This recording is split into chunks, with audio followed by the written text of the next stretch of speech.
ಎಲ್ರಿಗೂ ನಮಸ್ಕಾರ.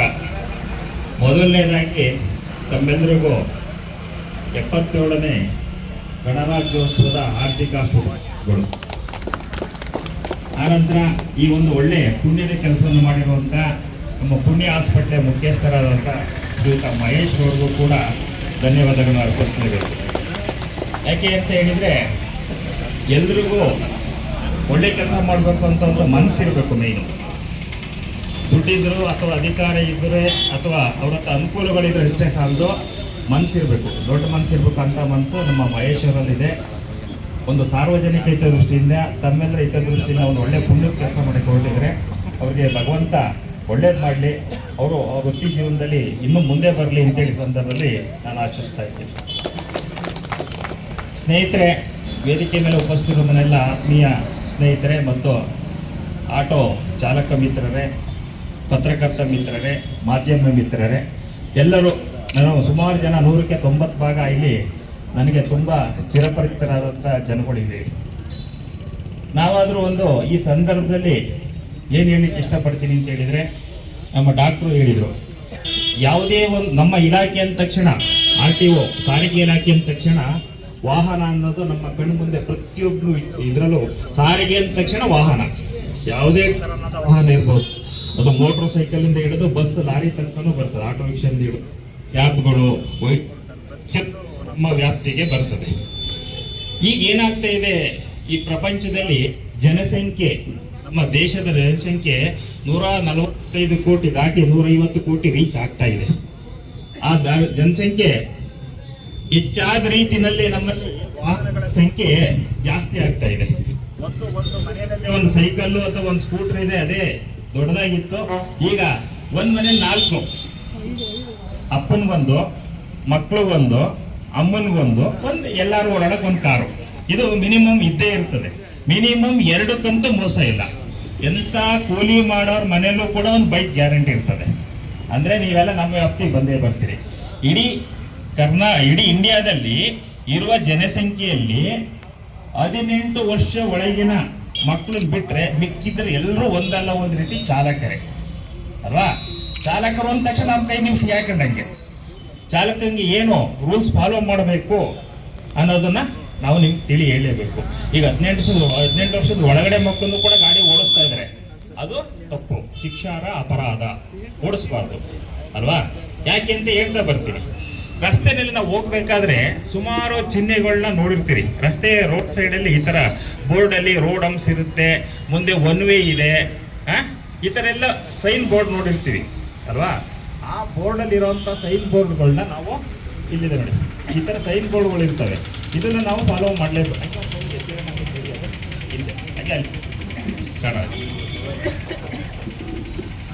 ಈ ಸಂಚಾರಿ ಚಿಹ್ನೆಗಳು ಅಂತ ಇವೆ, ಇವಕ್ಕೆ ತುಂಬಾ ಅರ್ಥ ಇದೆ.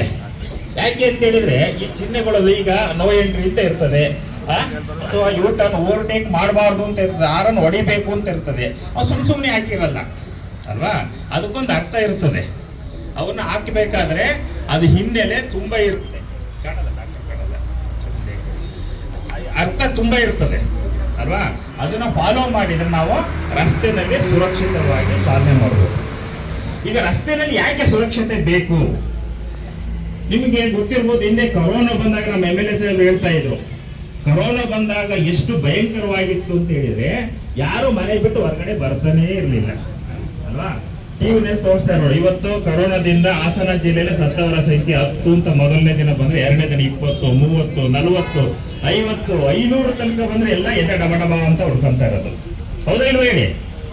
ಆದ್ರೆ ಆ ಕೊರೋನಾದಲ್ಲಿ ಎಷ್ಟು ಜನ ಸಾಯ್ತಾ ಇದ್ರು, ಅದಕ್ಕಿಂತ 10 ಪಟ್ಟು ಜನ ರೋಡ್ ಆಕ್ಸಿಡೆಂಟ್ ಸಾಯ್ತಾ ಇದ್ರು ಇವತ್ತು. 10 ಪಟ್ಟು. ಅದು ಎದುರುತ್ತಾ ಇಲ್ಲ, ನಾವು ಎದುರುತ್ತಾ ಇದೀವ, ಕೊರೋನಾಗೆ ಎದುರುತ್ತಾ ಇದೀವಿ, ಆದ್ರೆ ಅದರ ಪರಿಣಾಮ ಕೊರೋನಾಕ್ಕಿಂತ ಜಾಸ್ತಿ ರಸ್ತೆ ಅಪಘಾತಗಳು ಆಗ್ತಾ ಇದೆ. ಇಡೀ ಇಂಡಿಯಾದಲ್ಲಿ ಆಕ್ಸಿಡೆಂಟ್ ಅಲ್ಲಿ ಸತ್ತವರ ಸಂಖ್ಯೆ ಕರ್ನಾಟಕ 7ನೇ ಸ್ಥಾನದಲ್ಲಿದೆ. ಇಡೀ ಇಂಡಿಯಾದಲ್ಲಿ ಕರ್ನಾಟಕ 7ನೇ ಸ್ಥಾನದಲ್ಲಿ ಇದ್ರೆ, ಆ ಕರ್ನಾಟಕದೊಳಗಡೆ ನಮ್ಮ ಹಾಸನ ಜಿಲ್ಲೆಯವರು 4ನೇ ಸ್ಥಾನದಲ್ಲಿದೆ ಸಾಯೋದ್ರಲ್ಲಿ. ನಮ್ಮ ಹಾಸನ ಜಿಲ್ಲೆಯಲ್ಲಿ ಆಕ್ಸಿಡೆಂಟ್ ಅಲ್ಲಿ ಸತ್ತವರ ಸಂಖ್ಯೆ 200, ಟೋಟಲ್ 1200ರಲ್ಲಿ ಇಂಜುರಿ ಆಗಿರೋದು ಟೋಟಲ್ ಆಕ್ಸಿಡೆಂಟ್ ಎಲ್ಲ 1200. ಅದರೊಳಗೆ ಏಟ್ ಆಗಿ ಸಣ್ಣ ಪುಟ್ಟ ಈ ತರ ಡಾಕ್ಟರ್ ಒಂದು ಕೃಪಾ ಕಟಾಕ್ಷ ಇವು ಅಂತ ಬದುಕಿರೋರು 800 ಜನ ಆದ್ರೆ ಸತ್ತಿರೋರು 200 ಚಿಲ್ಲರೆ ಜನ ಇದ್ದಾರೆ. ನೋಡಿ ಯೋಚನೆ ಮಾಡಿ, ಯಾವುದು ಕ್ರೂರ? ಕೊರೋನಾ ಕ್ರೂರನು, ರಸ್ತೆ ಅಪಘಾತ ಕ್ರೂರನು, ಆಕ್ಸಿಡೆಂಟ್ ಕ್ರೂರ. ರಸ್ತೆನೇ ಡೇಂಜರ್, ಕೊರೋನಾಕ್ಕಿಂತನೂ ರಸ್ತೆನೇ ಡೇಂಜರ್. ಆದ್ರಿಂದ ನಾವೇನ್ ಮಾಡ್ಬೇಕು, ಇವನ್ನೆಲ್ಲ ತಪ್ಪಿಸ್ಬೇಕು ಅಂತ ಹೇಳಿದ್ರೆ ರಸ್ತೆನಲ್ಲಿ ರೋಡ್ ಸೇಫ್ಟಿ ರೂಲ್ಸ್ ನಾವು ಫಾಲೋ ಮಾಡಲೇಬೇಕು. ಅದು ಬೇಕಾದಷ್ಟು ಇದಾವೆ, ಹೇಳ್ತಾರೆ ಒಂದು ದಿನ ಆಗುತ್ತೆ. ರೋಡ್ ಸೇಫ್ಟಿ ಇದ್ದ ತಕ್ಷಣ ಫಸ್ಟು ನಾನು ಸರಿ ಇರಬೇಕು, ರಸ್ತೆಲಿ ಹೋಗ್ಬೇಕಾದ್ರೆ ನಾವು ಸರಿ ಇರಬೇಕು, ಆಮೇಲೆ ನಮ್ಮ ವಾಹನ ಸರಿ ಇರಬೇಕು, ಮೂರನ್ನು ಉಪಯೋಗಿಸುತ್ತೆ ರಸ್ತೆ ಸರಿ ಇರಬೇಕು. 3 ಪಾಯಿಂಟ್ ಬರ್ತದೆ. ನಾನು ಅಂದ ತಕ್ಷಣ ಏನು, ಚಾಲಕರಾದ ನಾವು ಯಾವ ರೀತಿ ಸರಿ ಇರಬೇಕು ಒಂದು. ಆಮೇಲೆ ಎರಡನೇದು, ಗಾಡಿ ನಾವು ಉಪಯೋಗಿಸುವಂತ ವಾಹನ ಸರಿ ಇರಬೇಕು. ವಾಹನ ಸರಿ ಇರಬೇಕು ಅಂದ್ರೆ ಅದರೊಳಗೆ ಏನೇನು ಪಾಯಿಂಟ್ಸ್ ಕೊಡ್ಬೇಕು. ಮೂರನೇದು, ರಸ್ತೆ ಸರಿ ಇರಬೇಕು ಅಂತೀವಿ, ರಸ್ತೆ ಯಾವ ರೀತಿ ಇರಬೇಕು. ನಾನು ಅಂತ ಬಂದಾಗ ಚಾಲಕರಾದ ನಾವುಗಳು ಯಾವಾಗಲೂ ಕೇರ್ಫುಲ್ ಆಗಿರಬೇಕು. ರಸ್ತೆ ತಿಳುವಳಿಕೆ ತಿಳ್ಕೊಂಡಿರ್ಬೇಕು, ರಸ್ತೆ ಕಾನೂನುಗಳಿರೋಲ್ಲ, ರಸ್ತೆಯ ರೂಲ್ಸ್ ಬಗ್ಗೆ ತಿಳುವಳಿಕೆ ಇರಬೇಕು, ಅದನ್ನ ಫಾಲೋ ಮಾಡುವಂತ ಮನಸ್ಥಿತಿ ಇರಬೇಕು. ಯಾವಾಗಲೂ ಶಾಂತವಾಗಿರ್ಬೇಕು, ಕುಡಿದುಬಿಟ್ಟು ಡ್ರೈವಿಂಗ್ ಮಾಡಬಾರ್ದು. ಮತ್ತೆ ನಮ್ಗೆ ಏನು ಅವಶ್ಯಕತೆ ಇದೆ ದಾಖಲಾತಿ, ಡ್ರೈವಿಂಗ್ ಲೈಸೆನ್ಸ್ ಇಟ್ಕೊಂಡಿರ್ಬೇಕು. ಮತ್ತೆ ಮನಸ್ಥಿತಿ ಚೆನ್ನಾಗಿರ್ಬೇಕು, ಮೊಬೈಲ್ ಉಪಯೋಗಿಸಿ ಡ್ರೈವಿಂಗ್ ಮಾಡಬಾರ್ದು. ಇವೆಲ್ಲ ಕಾನೂನು ತಿಳ್ಕೊಂಡಿರ್ಬೇಕು. ಸುರಕ್ಷತೆ ಏನಕ್ಕೋಸ್ಕರ ಇದೆ, ನಮಗೋಸ್ಕರ ಮಾಡಿದ್ದಾರೆ. ಇವೆಲ್ಲ ಮಾಡ್ತಾ ಇರೋದು ಯಾರಿಗೋಸ್ಕರ ನೋಡಿ, ಹೆಲ್ಮೆಟ್ ಹಾಕಡೆ ಇರಬೇಕು, ಒನ್ ವೇಲ್ ಹೋಗ್ಬಾರ್ದು, ರೋಡ್ ಹತ್ರ ನಿಧಾನ ಬರಬೇಕು, ಓವರ್ ಸ್ಪೀಡ್ ಮಾಡಬಾರ್ದು. ಯಾರಿಗೋಸ್ಕರ ಮಾಡಿರ್ತಾರೆ? ನಮಗೋಸ್ಕರ ಅಲ್ವಾ? ಯಾವುದೇ ಸರ್ಕಾರದವರು ಕಾನೂನು ಮಾಡಿದ್ರೆ ಯಾರಿಗೋಸ್ಕರ ಮಾಡಿರ್ತಾರೆ? ನಮಗೋಸ್ಕರ. ಜನಸಾಮಾನ್ಯರು ಇದಕ್ಕೋಸ್ಕರ ಮಾಡಿರ್ತಾರೆ. ಯಾಕೆ ನಮ್ಮ ದೇಶ ಎಂಥ ದೇಶ? ಪ್ರಜಾಪ್ರಭುತ್ವ, ಡೆಮಾಕ್ರೆಟಿಕ್ ದೇಶ ಅಲ್ವಾ? ಪ್ರಜೆಗಳಿಂದ ಪ್ರಜೆಗಳಿಗಾಗಿ ಪ್ರಜೆಗಳಿಗೋಸ್ಕರ ಮಾಡಿರುವಂಥದ್ದು ನಮ್ಮ ದೇಶ ಅಲ್ವಾ? ಆ ಪ್ರಜೆಗಳಿಗೋಸ್ಕರ ಈ ಕಾನೂನು ಮಾಡಿರ್ತಾರೆ. ಆ ಕಾನೂನು ನಮ್ಮ ರಕ್ಷಣೆಗೋಸ್ಕರ. ಆದ್ರಿಂದ ನಾವು ಕಾನೂನಿಗೆ ಬೆಲೆ ಕೊಡೋದು ಕಲಿಬೇಕು. ಎಲ್ಲಿ ಅವಶ್ಯಕತೆ ಅಂದ್ರೆ ಪಾಲಿಸೋದು ಕಲಿಬೇಕು. ಕಾನೂನೇನು 100% ಪಾಲಿಸಿ ಅಂತ ಹೇಳಕ್ಕಾಗೋದಿಲ್ಲ. 100ಕ್ಕೆ 100% ಯಾರೂ ಮಾಡ್ಲಿಕ್ಕೆ ಆಗೋದಿಲ್ಲ. ನಮ್ಮ ಸುರಕ್ಷತೆ ದೃಷ್ಟಿಯಿಂದ ಯಾವಾಗ ಎಷ್ಟು ಬೇಕು ಅಷ್ಟು ಪಾಲಿಸಿ. ನಮ್ಮ ಸೇಫ್ಟಿಗೋಸ್ಕರ, ಇಲ್ಲಿ ಯಾರು ಬೇರೆಯವ್ರ ಸೇಫ್ಟಿಗೋಸ್ಕರ ಅಲ್ಲ. ಹೆಚ್ಚು ಕಡಿಮೆ ರೋಡಲ್ಲಿ ಗೇಟ್ ಆದ್ರೆ ಯಾರು ನೋವು ಅನುಭವಿಸೋರು ನಾವೇ. ಆದ್ರಿಂದ ಸ್ವಯಂ ರಕ್ಷಣೆಗೋಸ್ಕರ ರಸ್ತೆ ಸುರಕ್ಷತೆಯನ್ನು ಪಾಲಿಸಿ ಅಂತ ಹೇಳ್ತೀವಿ ಅಲ್ವಾ? ಈಗ ಒಂದೊಂದಾಗಿ ಹೇಳ್ತಾ ಬರೋದಾದ್ರೆ, ರಸ್ತೆ ನಾವು ಹೋಗ್ಬೇಕಾದ್ರೆ ಒಂದು ನಮ್ಮ ವಾಹನಗಳ ಸುಸ್ಥಿತಿ ಚೆನ್ನಾಗಿರ್ಬೇಕು, ಕಂಡೀಷನ್ ಚೆನ್ನಾಗಿರ್ಬೇಕು. ನಾವು ಉಪಯೋಗಿಸುವಂತ ಗಾಡಿಗೆ ಬ್ರೇಕ್ ಲ್ಯಾಂಪ್ಗಳು ಇರಬೇಕು, ಬ್ರೇಕ್ ಹಾಕಿದ್ರೆ ಹಿಂದೆ ಬ್ರೇಕ್ ಲೈಟ್ ಬರಬೇಕು, ಇಂಡಿಕೇಟರ್ಗಳು ಇರಬೇಕು, ವೈಪರ್ಗಳು ಚೆನ್ನಾಗಿ ವರ್ಕ್ ಹಾಕ್ಬೇಕು, ಗಾಡಿನ ಮಿರರ್ ಇರಬೇಕು. ಇನ್ನೊಂದು ಕೆಟ್ಟ ಅಭ್ಯಾಸ ಇದೆ, 2 ವೀಲರ್ನಲ್ಲಿ ಯಾರು ಮಿರರೇ ಉಪಯೋಗಿಸಲ್ಲ. ದ್ವಿಚಕ್ರ ವಾಹನಗಳಲ್ಲಿ ಮಿರರ್ ಏನ್ ಮಾಡ್ಬಿಡ್ತಾರೆ, ಎಲ್ಲ ಅದ್ರೊಳಗಡೆ ಕಾಲೇಜ್ ಹುಡುಗರು ಗಾಡಿ ಕೊಡ್ತಿದ್ರೆ ಫಸ್ಟ್ ಬಿಚ್ಚಾಕ್ತದೆ ಮಿರರ್ ಅಲ್ವಾ? ಆ ಮಿರರ್ ವೆರಿ ಇಂಪಾರ್ಟೆಂಟ್. ಯಾಕೆ ಇಂಪಾರ್ಟೆಂಟ್ ಅಂತ ಹೇಳಿದ್ರೆ, ನಮ್ಮ ಹಿಂಭಾಗದಲ್ಲಿ ಯಾವ ರೀತಿ ವಾಹನ ಬರ್ತಾ ಇದೆ ಅಷ್ಟೇ ನೋಡ್ತಾ ಇರ್ತೀವಿ. ಯಾವ ಮುಂದೆ ಅಷ್ಟೇ ನೋಡ್ತಾ ಇರ್ತೀವಿ, ಹಿಂದೆ ತಿರುಗಿ ನೋಡಕ್ಕಾಗತ್ತಾ? ಸುರಕ್ಷತೆ ದೃಷ್ಟಿಯಿಂದ ನೋಡೋಂಗಿಲ್ಲ. ನಾವು ಮಿರರ್ ಮುಖಾಂತರ ನೋಡ್ಬೇಕು. ಅದಕ್ಕೆ ನಮ್ಮಲ್ಲಿ ರೋಡ್ ಸೇಫ್ಟಿಗೋಸ್ಕರ ವೆಹಿಕಲ್ ಮ್ಯಾನುಫ್ಯಾಕ್ಚರ್ ಮಾಡಬೇಕಾದ್ರೆ ಒಂದು ಕನ್ನಡಿ ಅಂತ ಮಾಡಿರ್ತಾರೆ. ಕನ್ನಡಿ ಚಾಲಕನ 3ನೆಯ ಕಣ್ಣು ಅಲ್ವಾ? ಈಶ್ವರನ್ ಬಿಟ್ಟ ಇದಾಗಿ 3ನೇ ಕಣ್ಣು ಚಾಲಕನಿಗೆ, 3 ಕಣ್ಣಿರೋದು ಯಾರಿಗೆ? ಈಶ್ವರನಿಗೆ, ಮುಖಂಡೇಶ್ವರನಿಗೆ. ಅದು ಬಿಟ್ಟರೆ ಚಾಲಕನಿಗೆ ಮಾತ್ರ 3ನೇ ಕಣ್ಣಿರೋದು. ಆದ್ರಿಂದ ವೆಹಿಕಲ್ ನಲ್ಲಿ ಕಂಪಲ್ಸರಿಯಾಗಿ ಮಿರರ್ ನ ಯೂಸ್ ಮಾಡಬೇಕು, ಮಿರರ್ ಕಿತ್ತಾಕ್ಸ್ಬಾರ್ದು. 2 ವೀಲರ್ ಮುಗಿಸ್ತೀನಿ ಫಸ್ಟ್. 2 ವೀಲರ್ ಬಂದ ತಕ್ಷಣ ನೀವು ಗಾಡಿ ಓಡಿಸೋಕೆ ಶುರು ಮಾಡ್ತೀರಿ, ಇವೆಲ್ಲ ಕಂಡೀಷನ್ ನೋಡ್ಕೋಬೇಕು. ರಿಫ್ಲೆಕ್ಟರ್, ಇಂಡಿಕೇಟರ್, ಸೈಡ್ ಇಂಡಿಕೇಟರ್ ಎಲ್ಲ ವರ್ಕ್ ಆಗ್ತಿದೆ, ಮಿರರ್ ಎಲ್ಲ ಕಂಡೀಷನ್ ನೋಡ್ಕೊಳ್ಳಿ. ಆಮೇಲೆ ತಲೆಗೆ ಹೆಲ್ಮೆಟ್ ಹಾಕೋಬೇಕು. ಈಗ ಏನಾಗ್ತಾ ಇದೆ, ಅದರಲ್ಲೂ ನಮ್ಮ ಹಾಸನ ಜಿಲ್ಲೆಯಲ್ಲಿ ಚಂದ್ರಾಯಪಟ್ಟಣ ಅಷ್ಟೇ, ಇಡೀ ಹಾಸನ ಜಿಲ್ಲೆನಲ್ಲೇ ಹೆಲ್ಮೆಟ್ ಅಂತ ಹೇಳಿದ್ರೆ ಯಾರೋ ಹೆಲ್ಮೆಟ್ ಹಾಕಡಿ ಅಂತ ಹೇಳಿದ್ರೆ ನಮ್ಮನ್ನ ವಿಚಿತ್ರವಾಗಿ ನೋಡಿದ್ರೆ, ಯಾವ ಗ್ರಹದಿಂದ ಬಂದಪ್ಪ, ಚಂದ್ರಗ್ರಹದಿಂದ ಬಂದು, ಮಂಗಳ ಗ್ರಹದಿಂದ ಬಂದು ಅಂತೇಳಿ ಒಂಥರ ವಿಚಿತ್ರವಾಗಿ ನೋಡ್ತಾರೆ. ಅದು ತಪ್ಪು ಅಲ್ವಾ? ಹೆಲ್ಮೆಟ್ ಹಾಕಬೇಕು ಅಂತ ಕಾನೂನು ಮಾಡಿರೋದು ಹಿಂದೆನೇ ಮಾಡಿರೋದು ನಿಮ್ಮ ತಲೆ ಸೇಫ್ಟಿಗೋಸ್ಕರ ಅಲ್ವಾ? ನಾವೊಂದು ಮೊಬೈಲ್ ತಗೋತೀವಿ, ಇವತ್ತು ಅಂಗಡಿಗೆ ಒಂದು ಮೊಬೈಲ್ ತಗೋತೀರಿ, ನೀವೆಲ್ಲ ಒಂದು ಆಂಡ್ರಾಯ್ಡ್ ಯಾವುದೋ ಒಂದು ಮೊಬೈಲ್ ತಗೋತೀರಿ. ಅದಕ್ಕೆ ಎಷ್ಟು ಫಸ್ಟ್ ಸ್ಕ್ರೀನ್ ಗಾರ್ಡ್ ಹಾಕ್ತೀರಿ, ಮೇಲೆ ಕವರ್ ಹಾಕಿ, ಎಷ್ಟು ಸೇಫ್ಟಿಯಾಗಿ ನೋಡ್ಕೊತೀರಿ ಅಲ್ವಾ? ಬಿತ್ತು ಹೊಡೆದೋಗ್ಬಾರ್ದು ಅಂತೇಳಿ ಸೇಫ್ಟಿಯಾಗಿ ನೋಡ್ಕೊತೀರಿ. ಆದರೆ ನೀವು ಉಪಯೋಗಿಸುವಂತ ನೀವು ತಲೆನ ಸೇಫ್ಟಿಯಾಗಿ ಯಾವ ಥರ ಯೋಚನೆ ಮಾಡಿದ್ದೀರಾ? ಒಬ್ಬರು ಯೋಚನೆ ಮಾಡಿ, ರಸ್ತೆಯಲ್ಲಿ ಹೋಗ್ತಾ ಇರ್ತೀನಿ, ಏನಾದ್ರು ಹೆಚ್ಚು ಕಡಿಮೆ ಆದರೆ ಏನು ನನ್ನ ಕತೆ, ನನ್ನ ತಲೆ ಏಟ್ ಬಿದ್ರೆ ಏನು ಕತೆ ಅಂತೇಳಿ ಯಾವುದೇ ಕಾರಣಕ್ಕೂ ಯಾರು ಯೋಚನೆ ಮಾಡಲ್ಲ. ನಿಮ್ಮ ಮೊಬೈಲ್ಗಿಂತಲೂ ಕಡೆಯಾಗೋಯ್ತು ಯಾವುದು ನಿಮ್ಮ ತಲೆ ಅಲ್ವಾ. ಹೆಚ್ಚು ಕಡಿಮೆ ಆದ್ರೆ ಮೊಬೈಲ್ ಹೋದ್ರೆ ಇನ್ನೊಂದು ತಗೋಬಹುದು. ನಿಮ್ ತಲೆಗೆ ಏನಾರ ಏಟು ಬಿದ್ರೆ ತಗೊಳ್ತೀರಾ? ಒಂದು ನೋಡಿ, ಇದನ್ನ ಏನಕ್ಕೆ ಹೇಳ್ತೀನಿ ಅಂದ್ರೆ, ಆಕ್ಸಿಡೆಂಟ್ ಒಂದು ಅನಿರೀಕ್ಷಿತ ಘಟನೆ. Accident is an unexpected incident. ಇದು ಯಾವಾಗ ಎಲ್ಲಿ ಬೇಕಾದ್ರೂ ಯಾವಾಗ ಬೇಕಾದ್ರೂ ಆಗ್ಬೋದು. ಅದಕ್ಕೆ ರಾಹು ಕಾಲ ಗುಳಿಕ ಕಾಲ ಏನಾರ ಬೇಕಾ? ಬೇಕಿಲ್ಲ. ಈಗ ಚೆನ್ನಾಗೇ ಇರ್ತೀರಿ, ಸಡನ್ ಆಗಿ ಏನೋ ಒಂದು ಆಗೋಗುತ್ತೆ. ಆದ್ರಿಂದ ಯಾವ ಸಂದರ್ಭದಲ್ಲಿ ಬೇಕಾರಾಗ್ಬೋದು. ಆಕ್ಸಿಡೆಂಟ್ ಒಂದು ಅನಿರೀಕ್ಷಿತ ಘಟನೆ. ಆದ್ರಿಂದ ರಸ್ತೆಯಲ್ಲಿ ಉಪಯೋಗಿಸೋ ಪ್ರತಿಯೊಂದು ಟೈಮು, ಪ್ರತಿಯೊಂದು ಗಳಿಗೆನೂ ನಾವು ಮೈಯೆಲ್ಲ ಕಣ್ಣಾಗಿರ್ಬೇಕು ಅಂತ ಎದುರಬಾರ್ದು. ಮೈಯೆಲ್ಲ ಕಣ್ಣಾಗಿರ್ಬೇಕು. ಆದ್ರೆ ಡ್ರೈವರ್ ಆದನಿಗೆ ಹೆದರಿಕೆ ಇರಬಾರ್ದು, ಕಾನ್ಫಿಡೆನ್ಸ್ ಇರಬೇಕು. ನಾನು ರೂಲ್ಸ್ ಫಾಲೋ ಮಾಡ್ತಾ ಇರ್ತೀನಿ, ನಾನು ಚೆನ್ನಾಗಿದ್ದೀನಿ ಅಂತೇಳಿ. ಕೆಲವೊಂದ್ಸರಿ ಇನ್ನೊಂದು ಸಮಸ್ಯೆ ಇದೆ, ನಾನು ಚೆನ್ನಾಗಿರೋ ನಮ್ಮ ಎದುರುಗಡೆ ಇನ್ನೊಬ್ಬ ಅಣ್ಣ ತಮ್ಮ, ಅವನು ಚೆನ್ನಾಗಿರ್ಬೇಕು. ಅವನ ಬಗ್ಗೆನೂ ನಾವು ಗಮನ ಕೊಡಬೇಕಾಗುತ್ತೆ ಅಲ್ವಾ. ನಾವು ಅಷ್ಟೇ ಸರಿ ಇದ್ರು ಸಾಲದು. ಅವ್ನು ತಪ್ಪು ಮಾಡಿದ್ರೆ ಆ ತಪ್ಪನ್ನು ನಾವು ಅಡ್ಜಸ್ಟ್ ಮಾಡ್ಕೊಳ್ಳೋ ಟೈಪು ನಾವು ಸೇಫ್ಟಿ ಆಗಿರ್ಬೇಕು. ಆದ್ರಿಂದ ಸುರಕ್ಷತೆ ದೃಷ್ಟಿಯಿಂದ ಹೆಲ್ಮೆಟ್ ಹಾಕಬೇಕು. ಅಕಸ್ಮಾತ್ ಹೆಲ್ಮೆಟ್ ಹಾಕೊಂಡಿರ್ತೀರಾ, ಹೆಚ್ಚು ಕಡಿಮೆ ಆಗಿ ಗ್ರಾಚಾರ ಕೆಟ್ಟಿ ಏನೋ ಬೇರೆ ಕಾರಣದಿಂದ ಆಕ್ಸಿಡೆಂಟ್ ಆಗುತ್ತೆ. ಆವಾಗ ಏನಾಗುತ್ತೆ, ಬೈ ಚಾನ್ಸ್ ಏನಾದರೂ ತಲೆಗೆ ಪೆಟ್ಟಾಗೋದು ಬಿಟ್ಟು ತಲೆ ಚೆನ್ನಾಗಿದ್ದು ದೇಹದ ಯಾವುದೇ ಭಾಗ ಮುರಿದೋಗಿರಲಿ, ನಮ್ಮ ಮೂಳೆ ಡಾಕ್ಟರ್ ಇರ್ತಾರೆ 1 ತಿಂಗಳು 3 ತಿಂಗಳು 4 ತಿಂಗಳು 5 ತಿಂಗಳು 6 ತಿಂಗಳೊಳಗೆ ಅದನ್ನು ರೆಡಿ ಮಾಡ್ತಾರೆ ಅಲ್ವಾ. ಒರಿಜಿನಲ್ ಪ್ಲೇಸಿಗೆ ಬರೋದಿಲ್ಲ. ಒಂದು ನಿಮ್ಮ ಬಾಡಿ ಯಾವ ರೀತಿ ಇತ್ತು ಆ ರೀತಿ ಬರೋದೇ ಇಲ್ಲ. ಆದರೆ ಒಂದು ಲೆವೆಲ್ಗೆ ಸರಿಯಾಗುತ್ತೆ. ಅಕಸ್ಮಾತ್ ನೀವು ಹೆಲ್ಮೆಟ್ ಹಾಕದೇ ಇದ್ರು ತಲೆಗೆ ಏಟಾದ್ರೆ ಏನಾಗುತ್ತೆ? Most danger. ಯಾವಾಗ ಏನು ಬೇಕಾರಾಗ್ಬೋದು. ತಲೆ ಒಂದು ಏಟ್ ಬಿದ್ದರೆ ಒಂದೊಂದು ಪಾರ್ಟ್ಗಳೇ ಕೆಲಸ ಮಾಡೋದಿಲ್ಲ. ಕೈ ನೇರ ಇದ್ರೆ ಕಾಲು ನೇರ ಇರಲ್ಲ, ಕಾಲು ಎಲ್ಲ ಇದ್ರೂ ಬುದ್ಧಿ ಸ್ವಾಧೀನ ಇರಲ್ಲ. ಕೊನೆಗೆ ಅಕಸ್ಮಾತ್ ಬದುಕ್ತಾ ಅಂತ ಇಟ್ಕೊಳ್ಳಿ, ಏನೋ ಅದೃಷ್ಟವಶಾತ್ ಒಳ್ಳೆ ಹಣೆ ಮರ ಗಟ್ಟಿಯಾಗಿತ್ತು, ಬದುಕ್ತಾ ಅಂತ ಇಟ್ಕೊಳ್ಳಿ, ಕೊನೆ ತನಕ ಅವರು ಇಡೀ ಸಂಸಾರಕ್ಕೆ ಹೊರೆಯಾಗಿರ್ತಾರೆ ಅಲ್ವಾ. ತಲೆಗೆ ಇಟ್ಟು ಮೂಲೆ ಕೂತ್ಕೊಂಡ್ರೆ ಜೀವನಕ್ಕೆ ಏನು ಮಾಡಬೇಕು? ಅವನಿಗೆ ಮೆಡಿಸಿನ್ನು ಅಲ್ವಾ, ಜೀವನಕ್ಕೆ ಅವ್ನ ಮಕ್ಕಳು. ಈಗ ಇವನು ದುಡಿತಾ ಇರ್ತಾನೆ, ಹೆಚ್ಚು ಕಡಿಮೆ ಆಗಿ ದುಡಿತಾ ಇದ್ದಾನೆ. ಹೆಚ್ಚು ಕಡಿಮೆ ಆದರೆ ಅವನ ಜವಾಬ್ದಾರಿ ಯಾಕೆ ತಗೋಬೇಕು? ಮನೆಯಲ್ಲಿ ಹೆಂಡತಿ ಮಕ್ಕಳು ಕೂಲಿಗೆ ಹೋಗ್ಬೇಕಾಗುತ್ತೆ, ಮಕ್ಕಳು ವಿದ್ಯಾಭ್ಯಾಸ ನಿಲ್ಲಿಸ್ಬೇಕಾಗುತ್ತೆ, ತಂದೆ ತಾಯಿಗಳು ಅವರು ಇದು ಕಷ್ಟ. ಇವೆಲ್ಲ ಒಂದ್ಸರಿ ನೀವು ರೆಗ್ಯುಲರ್ ವೃತ್ತಿಪರ ಚಾಲಕರು, auto driver, cab driver, bus driver ಏನಿದ್ರೆ ಒಂದು ರೌಂಡು ನಾನು ಹೆಚ್ಚು ಕಡಿಮೆ ಆದರೆ ನನ್ನ ಪರಿಸ್ಥಿತಿ ಏನು ಅಂತೇಳಿ ಸುಮ್ಮನೆ ಒಂದು ಇಮ್ಯಾಜಿನ್ ಮಾಡ್ಕೊಳ್ಳಿ. ನೀವು ಸೇಫ್ಟಿ ಆಗಿರ್ಬೋದು. ರಸ್ತೆಯಲ್ಲಿ ಯಾವತ್ತೂ ನಾವು ಸೇಫ್ಟಿ ಆಗಿರಬೇಕು. ಮತ್ತು ಯಾವತ್ತೂ ಟೆನ್ಷನ್ ಮಾಡ್ಕೋಬಾರ್ದು.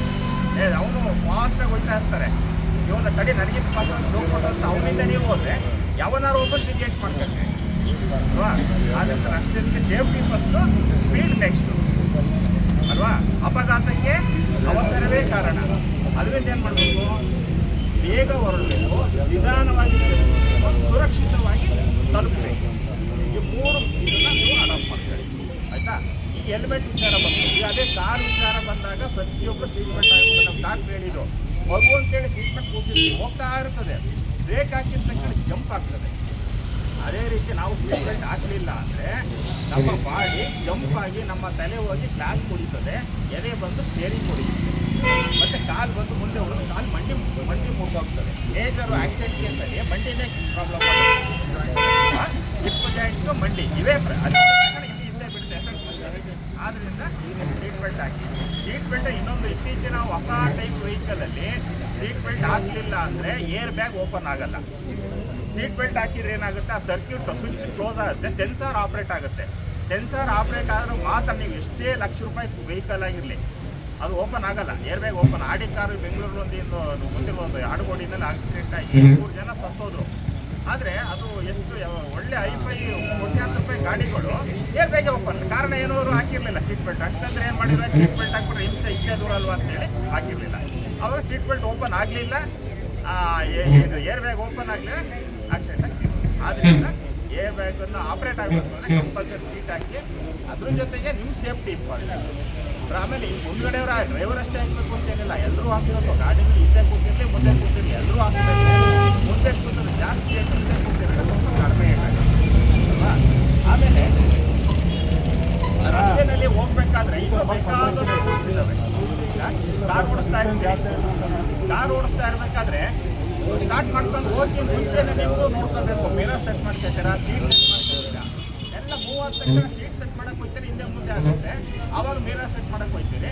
ಇವೆಲ್ಲ ಸಮಸ್ಯೆ ಆಗುತ್ತೆ. ಫಸ್ಟೇ ಮಾಡ್ಕೋಬೇಕು. ಅಲ್ಲ ವಾಟರ್ ಬಾಟ್ಲ್ಗಳು ಇಲ್ಲಿಡ್ಬೇಕು ಅಲ್ಲಿಡ್ಬೇಕು. ಇಲ್ಲಾಂದರೆ ಲಾರಿಗಳಲ್ಲಿ ಜಾಸ್ತಿ ಪ್ರಾಬ್ಲಮ್ ಆಗುತ್ತೆ. ಬಸ್ಸು ಲಾರಿಗಳಲ್ಲಿ ಬ್ರೇಕ್ ಹತ್ರ ಹೋಗಿ ವಾಟರ್ ಬಾಟ್ಲು ಹೋಗಿ ಜಾಮ್ ಆಗುತ್ತೆ. ಅವೆಲ್ಲ ಸಮಸ್ಯೆ. ಆಮೇಲೆ ನೀವು ಒಂದು ಗಾಡಿನ ನಿಲ್ಲಿಸ್ತೀರಿ, ಕಾರ್ ನಿಲ್ಲಿಸ್ತೀರಿ ಕಡೆ ನಿಲ್ಲಿಸ್ಬಿಟ್ಟು ಡೋರ್ ತೆಗಿಬೇಕಾದ್ರೆ ಅದು ಅಷ್ಟೇ. ಡೋರ್ ತೆಗಿಕ್ಕಿಂತ ಮುಂಚೆ ಹಿಂದೆ ಕತ್ತು ಹೊರಗಡೆ ಹಾಕಿ ಹಿಂದೆ ಯಾರು ಬರ್ತಾ ಇದ್ರು ನೋಡ್ಬೇಕು. ಕೆಲವೊಂದ್ಸರಿ ಡೋರ್ ಸಡನ್ ಅಂತ ಇಳಿಯಕ್ಕೆ ಹೋದಾಗ ಬೈಕ್ ಕರ್ಕೊಂಡು ಹೊಡೆದಿದ್ದಾರೆ. ಸುಮಾರು ಉದಾಹರಣೆ ಇದೆ. ಶ್ರೀರಂಗಪಟ್ಟಣದಲ್ಲಿ ಒಂದು 6 ತಿಂಗಳ ಹಿಂದೆ NPP ಅವರ ತಂದೆ ಇನ್ವಿಟೇಷನ್ ಕೊಡೋಕ್ಕೆ ಅಂತ ಹೇಳಿ ಇಳಿದ್ಬಿಟ್ಟು ಇನ್ವಿಟೇಷನ್ ತೊಗೊಂಡು ಇಳಿದಿದ್ದಾರೆ. ಹಿಂದ್ಗಡೆಯಿಂದ ಬಂದು ಹೊಡೆದ ತಕ್ಷಣ ಸ್ಪಾಟ್ 2 ವೀಲರ್ನಲ್ಲಿ. ಅದು ಸೈಕಲ್ನಾರ ಬರ್ಬೋದು, ಬೈಕ್ನ ಬರ್ತಾ ಇರ್ತಾರೆ. ಆದ್ರಿಂದ ಎನಿ ಟೈಮ್ ಅಲರ್ಟ್ ಇರಬೇಕು. ಏನು ನಾನು ಯಾವಾಗಲೂ ತಕೊಂಡು ಓಡಾಡ್ತೀನಿ, ಸಮಸ್ಯೆ ಇಲ್ಲ, 30 ವರ್ಷದಿಂದ ಡ್ರೈವಿಂಗ್ ಮಾಡ್ತೀನಿ ಅಂತೇಳಿ ಇರ್ಬೋದು. ಆದರೆ ಗ್ರಾಚಾರ ಕೆಟ್ಟಾಗ ಟೈಮ್ ಬರುತ್ತೆ. ಆದ್ದರಿಂದ ಪ್ರತಿಯೊಂದು ಸೆಕೆಂಡು ಪ್ರತಿಯೊಂದು ನಿಮಿಷನೂ ಡ್ರೈವರ್ ಅದನ್ನು ಜಾಗೃತ ಆಗಿರ್ಬೇಕು. ಆಮೇಲೆ ಮೊಬೈಲ್ ಯೂಸ್ ಮಾಡೋದು ನಮ್ಮ ಬಾಲಣ್ಣವ್ರು ಹೇಳಿದ್ರು ತುಂಬ ಚೆನ್ನಾಗಿದೆ. ಅದು ತಪ್ಪು. ಮೊಬೈಲ್ ಯೂಸ್ ಮಾಡಿದಾಗ ಏನಾಗ್ತದೆ, ನಮ್ಮ ಮನಸ್ಸು ಫುಲ್ ಅದ್ರ ಮೇಲೆ ಹೋಗ್ತದೆ. ಮೊಬೈಲ್ ಏನು ಮಾಡ್ತಾ ಇರ್ತೀವಿ ಅದ್ರ ಮೇಲೆ ಹೋಗುತ್ತೆ. ಅದರಿಂದ ನಮ್ಮ ಕಾನ್ಸಂಟ್ರೇಷನ್ ರಸ್ತೆ ಬಿಟ್ಬಿಟ್ಟು ಮೊಬೈಲ್ ಮೇಲೆ ಹೋಗುತ್ತೆ. ಫಸ್ಟ್ ಏನಾಯ್ತಾ ಫುಲ್ಲು ಮೊಬೈಲು ಗಾಡಿ ರಸ್ತೆ ಮೇಲೆ ನಮ್ಮ ಜ್ಞಾನ ಇರ್ತದೆ. ಹೋಗ್ತಾ ಹೋಗ್ತಾ 100% ಮೊಬೈಲ್ ಮೇಲೆ ಹೋಗುತ್ತೆ. ರಸ್ತೆ ಮೇಲೆ ಎಲ್ಲಿ ಹೋಗ್ತಾ ಇದೆ ಗಾಡಿ ಅಂತಲೇ ಇರೋಲ್ಲ, ಗೊತ್ತಾಗೋದಿಲ್ಲ. ಆದ್ದರಿಂದ ಮೊಬೈಲ್ನ ಯೂಸ್ ಮಾಡಬೇಡಿ. ಅದಕ್ಕೂ ನಾವು ಫೈನ್ ಹಾಕ್ತೀವಿ. ಫೈನ್ ಹಾಕೋದು ಸೆಕೆಂಡ್ರಿ. ದುಡ್ಡು ನೀವು ಚೆನ್ನಾಗಿದ್ದರೆ ಯಾವತ್ತು ಬೇಕಾದ್ರೂ ದುಡಿಬೋದು ಅಲ್ವಾ. ಜೀವನಕ್ಕಿಂತ ಜೀವ ಮುಖ್ಯ ಅಲ್ವಾ. ಅದೇ ಒಂದು ಉದ್ದೇಶದಿಂದ ನಾವು 37ನೇ ರಾಷ್ಟ್ರೀಯ ರಸ್ತೆ ಸುರಕ್ಷತಾ ಮಾಸಾಚರಣೆ ಅಂತ ಮಾಡ್ತಾ ಇದ್ದೀವಿ. ಅದು ಉದ್ದೇಶ ರಸ್ತೆ ಸುರಕ್ಷೆ, ಜೀವದ ರಕ್ಷೆ.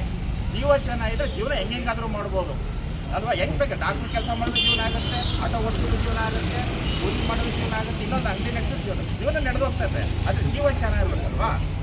ಜೀವ ಹೆಂಗೆ ಒಂದ್ಸರಿ ಹೋದರೆ ನೀವು ಒಂದ್ಸರಿ ಏನಾರು ಆಕ್ಸಿಡೆಂಟ್ ಆಗಿ ಇದ್ದಾಗ ಅವ್ರೇನು ಡಾಕ್ಟ್ರು, ಅವ್ರು ಇಂಜಿನಿಯರು, ಅವ್ರು RTO, ಅವ್ರು IAS ಅಂತ ನೋಡ್ತದ ಏಟು. ಎಲ್ಲ ಮನುಷ್ಯ ಎಲ್ಲ ಒಂದೇ, ಎಲ್ಲರಿಗೂ ಒಂದೇ ಜೀವ, ಬುದ್ಧಿ ಅಷ್ಟೇ ವ್ಯತ್ಯಾಸ. ಪ್ರತಿಯೊಬ್ಬ ಮನುಷ್ಯನಿಗೂ ಒಂದೇ ರಕ್ತ ಹರಿತಾ ಇರೋ, ಎಲ್ಲರ ಮೇಲೆ ಒಂದೇ ಗಾಡಿ ಉಸಿರಾಡ್ತಾ ಇರೋದು, ಒಂದೇ ಅನ್ನ ತಿನ್ನೋರು ಅಲ್ವಾ. ಆದರೆ ಯಾರಿಗೂ ಏನು ತಪ್ಪಿಸ್ಕೊಳಕ್ಕಾಗೋದಿಲ್ಲ. ಆದರೆ ಎನಿ ಟೈಮ್ ನಾವು ಅಲರ್ಟ್ ಆಗಿ. ಆಮೇಲೆ ಇದೊಂದು ವಿಚಾರ. ಇನ್ನೊಂದು ಮದ್ಯಪಾನ ನಮ್ಮಲ್ಲಿ ಅದ್ರ ಇನ್ನೊಂದು ಆಕ್ಸಿಡೆಂಟ್ ವಿಚಾರ ಇನ್ನೊಂದು ವಿಚಾರ ಹಾರ್ಟ್ ಅಟ್ಯಾಕ್ ವಿಚಾರ.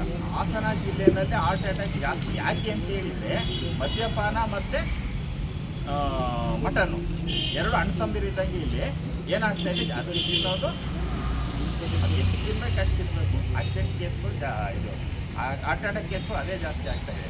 ಮದ್ಯಪಾನ ಮಾಡಿ ಆಮೇಲೆ ವಾಹನ ಚಾಲನೆ ಮಾಡಬಾರ್ದು. ಏನಾಗುತ್ತೆ, ಮದ್ಯಪಾನ ಮಾಡಿದಾಗ ನಮ್ಮ ಮನಸ್ಸು ಕಂಟ್ರೋಲ್ ಇರಲ್ಲ. ನಮ್ಮ ಮನಸ್ಸು ಕಂಟ್ರೋಲ್ನ ಕಳ್ಕೊಂಡಿರ್ತದೆ. ಈಗ ನಾವು ಡ್ರೈವಿಂಗ್ ಮಾಡಬೇಕಾದ್ರೆ ಎನಿ ಟೈಮ್ ಅಲರ್ಟ್ ಆಗಿರಬೇಕು ಅಂತ ಹೇಳ್ತೀವಿ. ಒಂದು ಏನಾರ ಕಂಡ ತಕ್ಷಣ ಸಡನ್ನಾಗಿ ಬ್ರೇಕ್ ಹಾಕಬೇಕು ಅಲ್ವಾ. ಮದ್ಯಪಾನ ಮಾಡಿದಾಗ ಬ್ರೇಕ್ ಸಡನ್ನಾಗಿ ಹಾಕ್ತೀರಾ? ಇಲ್ಲ, ನಮ್ಮ ಮನಸ್ಸೇ ಸ್ಲೋ ಆಗುತ್ತೆ. ಆ್ಯಕ್ಷನ್ನು ರಿಯಾಕ್ಷನ್ ಫುಲ್ ಸ್ಲೋ ಆಗಿ ಹೋಗ್ತದೆ. ಅರ್ಧ ಸೆಕೆಂಡಲ್ಲಿ ಮಾಡೋ ಕೆಲಸ 1 ಸೆಕೆಂಡ್ ತಗೊಳುತ್ತೆ. ಅರ್ಧ ಸೆಕೆಂಡ್ ಅಂತ ಹೇಳಿದರೆ ಎಷ್ಟು ಅಡಿ ಹೋಗುತ್ತೆ ಮುಂದೆ. ಆಕ್ಸಿಡೆಂಟ್ ಏನು ಮೈಲಿಗಟ್ಟಲೆ ಆಗುತ್ತಾ? 2 ಅಡಿ 3 ಅಡಿ 10 ಅಡಿ 20 ಅಡಿ ಡಿಸ್ಟೆನ್ಸ್ ಒಳಗಡೆ ಆಗೋದು. ಅಷ್ಟೊಡೆ ನೀವು ಕಂಟ್ರೋಲ್ ಮಾಡಿದರೆ ಕಂಟ್ರೋಲ್ ಮಾಡ್ಬೋದು, ಇಲ್ಲ ಅಂದರೆ ಇಲ್ಲ ಅಲ್ವಾ. ಇದೆಲ್ಲ ಇದೆ. ಆಮೇಲೆ ಟರ್ನಿಂಗ್ ರೋಡಲ್ಲಿ ಹೋಗ್ತಾ ಇರ್ತೀವಿ. ಆಮೇಲೆ ಸಣ್ಣ ರೋಡಿಂದ, ಈಗ ಉದಾಹರಣೆಗೆ ಯಾವುದೋ ಒಂದು ಸಣ್ಣ ರೋಡಿಂದ ಹೈವೇ ಬರಬೇಕು, ಇದು ಮೇನ್ ರೋಡಿಗೆ ಬರಬೇಕು. 2 ವೀಲರ್ನಲ್ಲೇ ಸುಮಾರು ಜನ ಡೈರೆಕ್ಟ್ ಹೋಗ್ತಾರೆ. ಹಿಂದೆ ಒಂದು 10 ವರ್ಷದಿಂದ ಒಂದು ಇನ್ಸಿಡೆಂಟ್ ಜಾಸ್ತಿ ಇರೋ ಸಿದ್ದರಾಜು ಜಯರಾಮನವ್ರಿಗೆಲ್ಲ. ನಮ್ಮ ಇವರು ಕಟಿಂಗ್ ಶಾಪ್ ದೇವರಾಜ್ ಅವ್ರ ಮಕ್ಕಳು ಬೆಳಿಗ್ಗೆ ಎದ್ಬಿಟ್ಟು ಅಂಗಡಿ ಬಾಗಿಲು ತೆಗೆಯಕ್ಕೆ ಅಂತೇಳಿ ಬರಬೇಕಾದ್ರೆ ಇಬ್ಬರು ಆ ಕಡೆಯಿಂದ ಬಂದ ತಕ್ಷಣ ಹೈವೇನಲ್ಲಿ ಲಾರಿ ಬಂದು ಜಾಸ್ತಿ ಇದೆಯಾ ಏನು ಇಷ್ಟೊತ್ತಿನ 5 ಗಂಟೆ ರಾತ್ರಿಲಿ ಯಾರು ಬರ್ತಾರೆ ಅಂತ ಸೀದಾ ಬೈಕಲ್ಲಿ ಬಂದರು ಮೇಲ್ಗಡೆಯಿಂದ